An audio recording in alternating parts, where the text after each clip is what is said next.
Assalamualaikum warahmatullahi wabarakatuh. Selamat datang, selamat berjumpa sahabat pecinta tanaman di channel Hidroparis. Kali ini saya akan membahas tentang bagaimana caranya menanam kembang kol atau bunga kol secara hidroponik dengan cara yang sangat murah, sederhana, namun hasilnya berkualitas. Nah, mungkin para sahabat pecinta tanaman masih berpikir gitu, bagaimana caranya kita bisa mengembangkan tanaman kol ini dengan baik, apalagi di daerah yang dataran rendah, di mana suhunya sangat tinggi, intensitas cahaya pun tinggi, dikhawatirkan akan terjadi kegagalan di dalam menanam kembang kol ini. Nah, maka dari itu, kali ini saya akan mencoba membahas tentang bagaimana caranya menanam kembang kol ini dengan cara hidroponik dengan metode yang sangat sederhana, dan yakinilah bahwa nanti ini mudah untuk dikembangkan. Maka dari itu, ikuti terus video ini sampai akhir, sampai habis, supaya para sahabat pecinta tanaman kita mampu untuk melaksanakan mengembangkan tanaman kembang kol ini dan hasilnya memuaskan. Baik, kita mulai saja ulasannya para sahabat pecinta tanaman hidroponik. Yang pertama tentu kita akan menentukan metode atau sistem hidroponik yang akan kita kembangkan. Nah, sebagai dasar pemahaman kita bahwa hidroponik itu terbagi atas dua secara umum, yaitu hidroponik kultur air dan kemudian hidroponik substrat atau kultur agregat. Nah, kalau yang kultur air itu murni nanti menggunakan media air secara penuh. Sehingga sebagian besar atau seluruh media tanamnya adalah air. Nah, diantaranya mungkin sahabat pecinta tanaman sering melihat ada yang menggunakan paralon, talang misalnya. Nah, itu dibuat kemiringan, itu namanya NFT. Ya, sistem NFT yaitu Newton Film Technique. Jadi dia nanti ada air yang mengalir, larutan nutrisi yang mengalir tipis, makanya film dia itu. Nah, nanti air itu akan menyentuh akar tanaman, maka dia akan berkembang. Ada juga DFT, agak tergenang, agak mendatar, begitu. Ada rakit apung, nah macam-macam Ada yang diatuskan, dikeringkan, kemudian direndam gitu dalam bak yang mengandung nutrisi. Saya kira banyak itu yang kultur air. Nah, bukan itu bahasan kita, tapi kita akan mencoba untuk memilih salah satu. Di antaranya adalah sistem wick nanti, sistem sumbu. Nah, namun demikian kita bahas lagi, tadi adalah kultur air. Nah, ada lagi hidroponik sistem substrat atau kultur agregat tadi. Nah, ini maksudnya hidroponik yang dikembangkan dengan menggunakan media selain tanah. Nah, bisa saja dia medianya organik. Nah, misalnya arang sekam, serbuk gergaji, sabut kelapa, akar fakis, vermikulit, gambut, dan lain-lain. Baik, saya kira ini akan kita fokus saja masuk bagaimana sebetulnya kita bisa mengembangkan tanaman kembang kol atau bunga kol ini secara hidroponik dengan menggunakan sistem hidroponik wicks atau sumbu. Nah, ini sangat murah. Nah, mengapa murah? Karena tentu dengan menggunakan bahan-bahan yang tidak terlalu mahal. Gitu. Nah, apa yang harus kita persiapkan? Tentu yang pertama kita menyiapkan wadah atau tempat media nanti airnya itu, kultur air ini Nah, wadahnya ini kita bisa menggunakan box bekas. Sudah banyak barangkali ulasan yang bagaimana kita menggunakan box bekas buah terutama bekas buah anggur ini. Ini murah sekali. Barangkali harga di pasaran sekitar 3.000 sampai 5.000 rupiah. Nah, satu box ini nanti sudah bisa menampung untuk 6 tanaman. Atau paling tidak ingin agak jarak sedikit tentu 4 tanaman begitu untuk kembang kol itu nanti. Nah, itu yang pertama kita memerlukan adalah box bekas bekas buah anggur, itu yang pertama. Yang kedua, tentu kita memerlukan nanti bahannya itu adalah kain flanel. Kain flanel ini digunakan sebagai sumbu nanti. Bagaimana sumbu nanti ini menyentuh larutan nutrisi yang akan menghantarkannya kepada perakaran tanaman. Nah, kemudian selain itu kita memerlukan netpot. Nah, netpot ini bisa kita bikin murah. Tidak perlu kita membeli netpot yang lumayan harganya di pasaran itu, ada yang harganya 15.000 per lusin, mahal sekali gitu Nah, jadi kalau kita menggunakan cara lain, dengan cara yang murah itu kita menggunakan gelas-gelas plastik itu yang banyak dijual di pasaran. dengan harga 9.000 kurang lebih kita bisa mendapatkan kurang lebih 50 nanti itu gelas plastik, sehingga itu bisa menggantikan harga netpot yang begitu mahal gitu ya. Kita bisa modifikasi. Nah, kemudian apalagi kita perlukan? Tentu kita menyiapkan. Tentu nanti bagi sahabat pecinta tanaman yang akan mengembangkan tanaman kol ini apabila berada di daerah rendah, dataran rendah, di mana suhunya tinggi, cahaya sintesis matahari penuh, maka gunakanlah varietas yang memang untuk dataran rendah. Nah, kemudian untuk yang lainnya silahkan saja, banyak varietas itu ya. Ada yang varietas PM 126, F1, ada Mona F1, ada Diamond F1, ada Bima 45, F1 juga, Ilona F1, Snow White F1, Larissa F1 dan lain-lain. Silahkan nanti, tapi yang paling sering saya gunakan di sini ada dua, yaitu Larissa F1 dan Diamond F1. Nah, nanti saya akan ulas bagaimana kelebihan dari masing-masing dua varietas ini. Yang jelas tentu ya, varietas Larissa F1 ini ya cepat ya, pertumbuhan daunnya cepat, kemudian berbunganya cepat, namun dari sisi ukuran, khususnya kalau ditanam di dataran rendah, ukurannya mungkin masih bagus yang Diamond F1 ini. Nah, dia akan lebih lama berbunganya gitu. Namun ya begitu dia berbunga maka hasilnya lumayan maksimal begitu, dan harga pun berbeda di pasaran itu. Silakan. Nah, nanti umurnya itu sangat tergantung ya. Biasanya umur panennya itu kurang lebih 55 hari setelah tanam. Nah, nanti hasilnya bisa mencapai antara setengah kilogram, 0,57 kg sampai 0,68 kg per butir per buah nanti per bunga itu ya. Gitu. Nah, langkah yang pertama yaitu kita membuat lubang ya, di atas permukaan box yang bekas anggur ini, kurang lebih 4 sampai 6 lubang per tanaman, tergantung tanaman apa. Nah, kalau tanaman kembang kol barangkali 4 lubang sudah cukup gitu ya, jangan terlalu rapat. Nah, kemudian kita harus melapisi ya wadah box ini dengan menggunakan kantong plastik yang untuk sampah yang besar itu, supaya air tidak keluar, karena box ini ada yang bolong, ada yang tidak. Nah, bagi yang bolong tentu harus kita alas dengan plastik supaya nanti bisa menampung larutan nutrisi. Nah, kemudian setelah itu gelas plastik yang kita beli tadi pengganti netpot, tentu kita harus memberikan lubang pada gelas-gelas itu ya. Ikuti saja bentuk lubang yang ada pada netpot yang dijual di pasaran, kurang lebih seperti itu. Ada di bagian bawah, di bagian samping ya, silahkan dibuat lubang gitu kan. Nah, kemudian baru kita nanti masukkan kain flanel ke situ ya, di antara celah lubang itu, sehingga nanti dua sumbunya itu ke bawah. Itu persiapan bahan yang akan kita gunakan. Kemudian bagaimana caranya? Ya, kita membuat larutan nutrisinya. Nah, ini kata kunci dari pengembangan hidroponik itu ya adalah bagaimana kita meramu atau meracik larutan nutrisinya ini. Kalau kita masih mengandalkan membeli, kita rugi ya, jujur ini rugi ya. Bagaimana kita bisa untuk memproduksi tanaman dengan harga modal yang sedikit mungkin, tapi nanti menghasilkan hasil yang semaksimal mungkin. Nah, kalau cost kita terlalu tinggi, termasuk dalam pembelian pupuk, maka akan dapat sedikit margin yang kita peroleh sebagai pendapatan kita.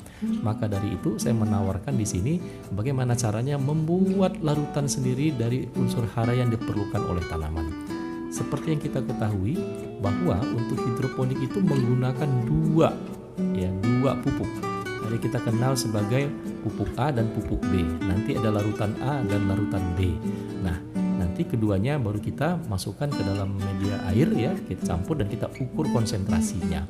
Nah, pupuk yang kita kenal selama ini dijual di pasaran adalah Abemik. Nah, saya akan mengajarkan kepada pecinta sahabat tanaman semua ini bagaimana caranya untuk membuat Abemik sendiri, jadi tidak beli. Nah, yang pertama kita membuat pupuk atau larutan A. Nah, pupuk A ini nanti ya itu terdiri dari ya, sahabat pecinta hidroponik bisa menggunakan kalsium nitrat, kalnit ya. Nah, kemudian juga boleh ditambah dengan kalinitra. Nah, bisa juga dengan hanya menggunakan kalnit. Sederhana saja ya. Kalnit ya banyak merek, silahkan ya, beberapa produk kalnit silahkan dicari di internet, bisa ya, beli online juga bisa, beli di toko pertanian juga bisa ya. Kalnit cukup 1000 gram untuk larutan A, 1000 gram ya, 1 kilogram. Nah, ditambah nanti kalinitra ya 150 gram cukup. Nah, kemudian untuk pupuk B-nya, ya larutan B-nya nanti, ya kita menggunakan kurang lebih 450 gram magnesium sulfat, ya Mag-S itu. Kemudian 1250 gram atau 1 kilo 250 gram pupuk Flex J, ya itu. Nah, silakan cari di pasaran pupuk Flex J gitu. Di sini hara makro, mikro lengkap di situ. Ya. Kemudian ditambah 60 gram pupuk MAP. Nah, silakan produksi mana silakan, ya pupuk MAP. Nah, nanti ya untuk yang larutan A-nya yaitu tadi 1 kg kalnit ditambah 150 kg kalinitra, ya itu dilarutkan di dalam 10 liter air baku. Nah, ini sebagai larutan induk. Jadi caranya jangan langsung 10 liter dimasukkan dalam ember, jangan ya. Cukup 5 liter dulu, masukkan 1000 gram kalnit ditambah 150 gram kalinitra, diaduk dulu. Diaduk ya dalam 5 liter air, nanti sudah serba sama, baru kita tambahkan 5 liter lagi. Jadi itu sudah mendapatkan 10 liter. Nah, ini larutan baku ya, induk yang akan kita encerkan lagi nanti dalam aplikasinya. Itu larutan A1 sudah jadi, sebanyak stoknya 10 liter. Kemudian kita juga mencampurkan yang pupuk B-nya tadi di dalam 10 liter air lagi. Nah, yaitu larutan B tadi 450 gram Mag-S, pupuk Mag-S, kemudian ditambah 1 kilo 250 gram pupuk Flex J, ditambah 60 gram MAP.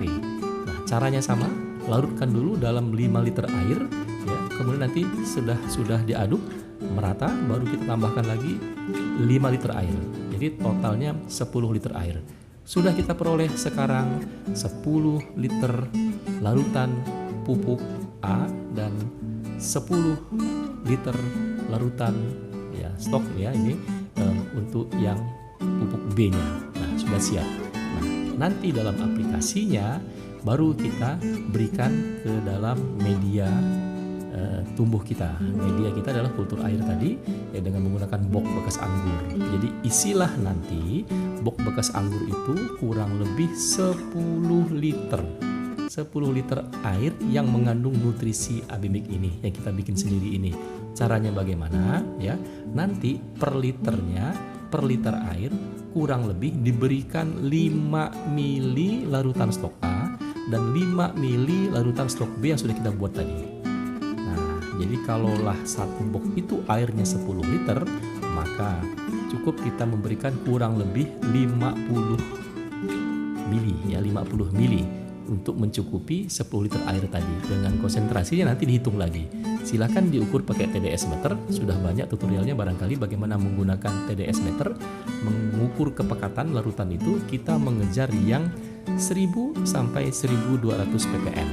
Nanti semisalnya 50 mili per 10 liter tadi masih kurang ya, konsentrasinya masih kurang dari 1000 ppm, boleh ditambahkan lagi. Nah, itulah pupuk yang akan kita gunakan. Sampai di situ kita sudah selesai untuk melakukan persiapan media, ya, media untuk kultur air. Nah, sekarang persiapan apa lagi yang harus kita lakukan? Nah, adalah bagaimana kita mengencambahkan, ya, menyemai dari benih, ya, benih bunga kol ini, gitu. Nah, silakan tadi dicari varietas yang sesuai. Nah, untuk daerah kita di pasaran ada dijual. Nah, nanti caranya seperti biasa dalam mengembangkan hidroponik, kita dengan menggunakan media persemaian rock wool. Nah, rock wool ini kurang lebih ya, kita buat irisan-irisan 2 cm, namun tidak putus. Sebaiknya begitu, tidak putus. Di atasnya kita iris ya, kotak-kotak kurang lebih 2 cm, tapi di bawahnya tidak putus. Dengan catatan, dengan harapan bahwa nanti ya, media air sebagai media pelembab di bawahnya itu ya masih bisa menyebar di seluruhnya, dan kemudian tidak terjadi kerebahan bagi persemaian yang sudah mulai tinggi, begitu ya. Nah, jadi masih menyatu. Nah, nanti saat pemindahan semaian baru kita lakukan pengirisan secara utuh. Ya, per 2 cm tadi kita pisahkanlah setiap persemaian satu individu tanaman, begitu. Nah, kita semai ya benih ini sebenarnya kurang lebih 2-3 hari sudah mulai muncul kecambah. Banyak teori yang mengatakan bahwa tunggu dia umur seminggu atau 2 minggu baru dipindahkan. Sahabat pecinta hidroponik, sahabat pecinta tanaman, tidak perlu menunggu waktu yang begitu lama. Karena apa? Dengan menunggu waktu yang begitu lama, maka budidaya tanaman kita perlu lama. Nah, ada efisiensi waktu di situ. Sesungguhnya ketika tanaman sudah berumur 3, 4 sampai 5 hari, bahkan cukup sampai seminggu saja, itu sudah bisa dipindahkan. Gitu. 4-5 hari sudah bisa dipindahkan. Langsung saja pindahkan. Yang penting nanti pemindahannya dicari waktu yang pas. Sebaiknya saran saya memindahkan itu di sore hari. Kenapa? Transpirasi tanaman, penguapan tanaman itu semakin minim. Kalau kita di pagi hari menjelang siang, nah ini barangkali akan terjadi proses transpirasi atau penguapan yang berlebihan dari tanaman, sehingga tanaman tidak mampu menyesuaikan diri dan bisa agak layu sebetulnya. Sebetulnya tidak ada masalah. Nah, sebaiknya sih memang di sore hari atau bahkan di malam hari. Nah, jadi tanaman lebih segar begitu. Nah, caranya bagaimana? Nah, ini ada tips juga ya caranya supaya nanti tanaman ini bisa bertahan, adaptasinya bagus ketika dipindahkan. Yaitu caranya semayan yang sudah ada dalam rock wall itu, ketika sebelum dipindahkan ke dalam net pot untuk ditanam, sebaiknya direndam dulu dengan larutan yang mengandung abemik tadi ini. Bukan direndam lama, maksudnya ketika ingin memindahkan ke dalam gelas tadi itu, plastik itu pengganti net pot, nah kita celupkan saja sebentar supaya sudah mengandung hara di situ, larutan hidroponik dan kelembabannya terjaga. Sumbu dari gelas plastik pun kita celupkan juga, gitu, baru kita pindahkan. Nah, selesai sudah, setelah itu kita bisa tunggu hasilnya. Nah, yang paling penting kita selalu kontrol. Ya, di awal-awal pertumbuhan mungkin kehilangan air ini tidak begitu banyak. Namun ketika tanaman vegetatifnya sudah mulai muncul baik, nah sering kontrol, lihat ya bagaimana nanti bahwa terjadi kekurangan air kalau sistem week ini. Nah, namun kalau untuk sebulan pertama ya, saya kira tidak jadi persoalan, air masih ada. Nah, ketika tanaman sudah mulai besar, sering kontrol, khawatirnya larutan nutrisi sudah berkurang. Nah, kemudian nanti kita kontrol, kita tambahkanlah larutan lagi begitu, karena nanti umur panennya ini untuk tanaman bunga kol ini adalah 55 hari ke atas begitu. Nah, demikian saya kira tutorial kita. Mudah-mudahan para pecinta tanaman hidroponik dapat menyimak dengan baik, kemudian yang paling penting mampu untuk mengembangkan sistem hidroponik ini dengan cara yang semurah-murahnya begitu, dengan sebaik-baiknya, dan nanti bisa dilihat hasilnya luar biasa memuaskan ya. Makanya dengan sistem ini lebih hemat, karena dengan sistem ini kita tidak menggunakan listrik itu ya, hemat energi gitu ya. Jadi kita lebih murah meriah. Sahabat pecinta tanaman hidroponik, silahkan mencoba. Sampai berjumpa di tutorial berikutnya. Salam.